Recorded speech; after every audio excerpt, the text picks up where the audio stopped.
Anger never led to anything good. It only led to more pain.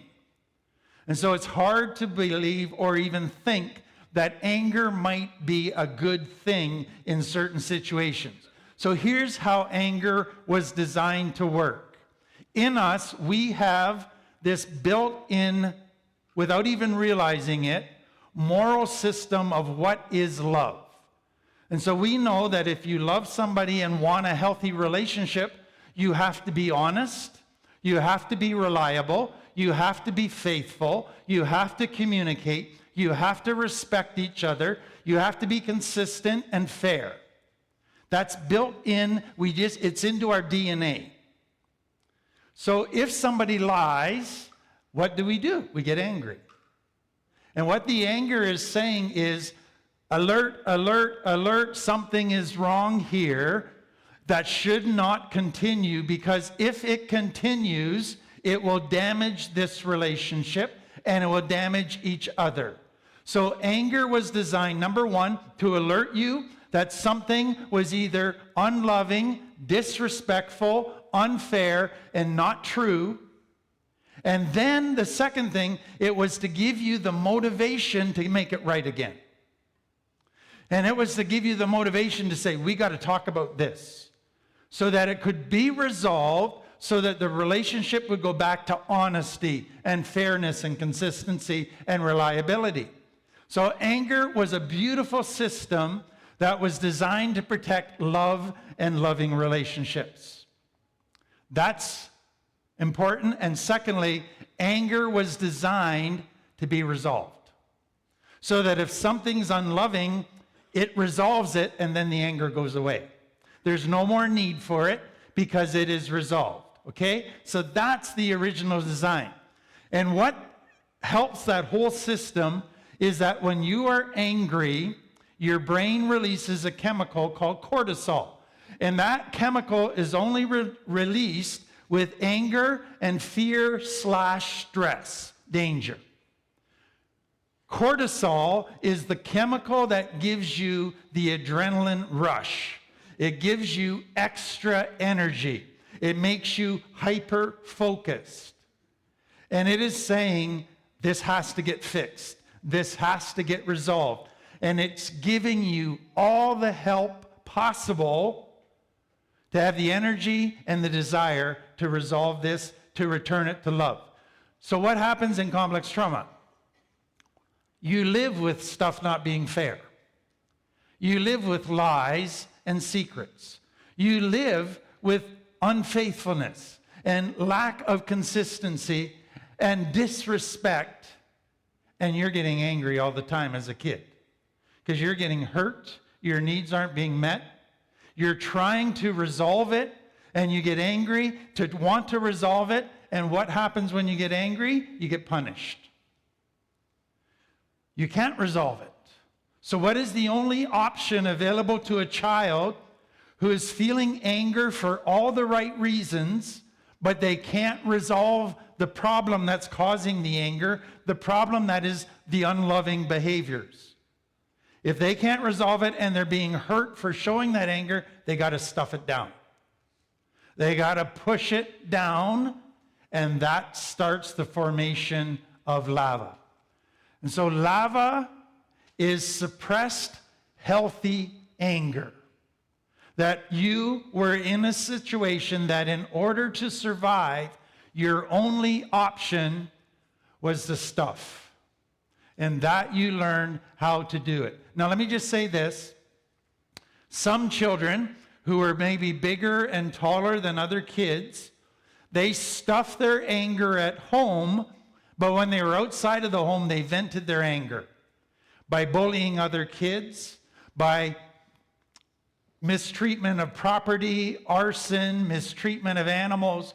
But all of those things come from angry children who haven't been able to resolve their anger in a healthy way, so they start venting it to weaker things than they are. And so that describes many of you. Now here's what they're finding with trauma. That goes like this. When you feel anger, severe danger leads to anger, leads to adrenaline, leads to cortisol, all of those things that give you a supercharged response to what's going on inside of you. You go into full activation when you're in severe danger. Now what they're finding with people who have childhood trauma or PTSD from horrific events like war is they stay stuck in full activation mode. So now the slightest little thing that can happen that makes them anger, and they don't just respond a little bit, they respond in full activation mode. They flip. So the response doesn't match the trigger.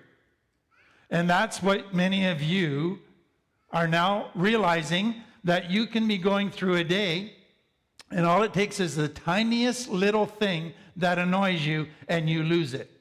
And you go into very dangerous places with dangerous behavior. Next thing I want you to think about with complex trauma. Many children from complex trauma live with the frustration that nobody ever heard them.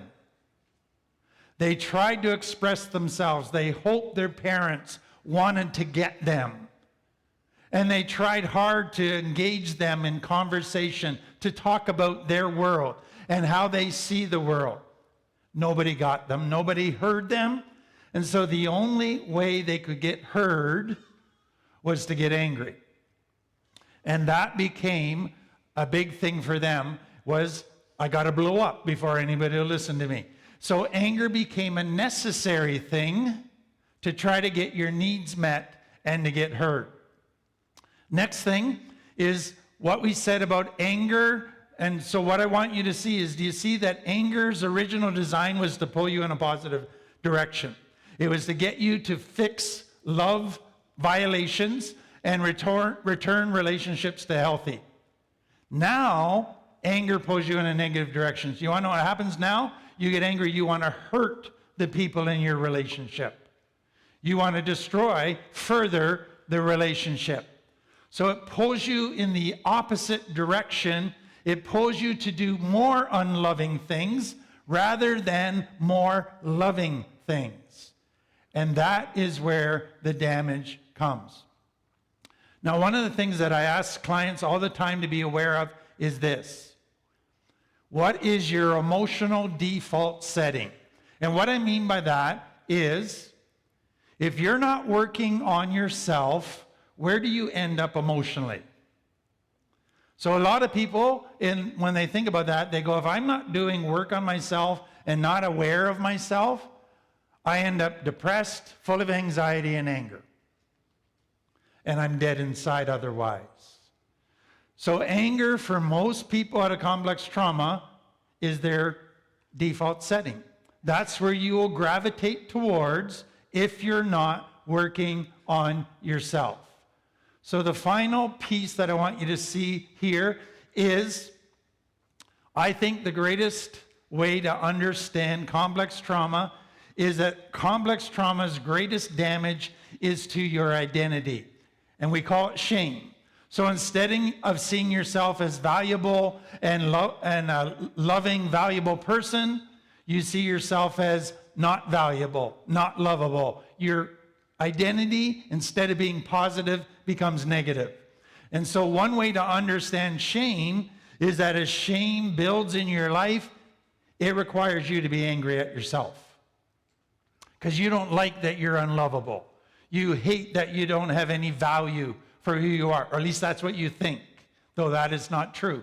But that's what you think is true. And so your anger naturally turns inward because of shame and complex trauma. So what I do with clients all the time is I put on the board, who are the people that you've been angry with? So they'll start with partner, parents, family, friends. Then they'll go to authorities, cops, bosses, CFS, etc. Then that'll go to God. He's the ultimate authority. And then it'll go to self. And then they begin to realize, I'm basically mad at everything. That's what my world has become. I'm mad at me, I'm mad at the world, and everything in it. And that is a very sad place to live.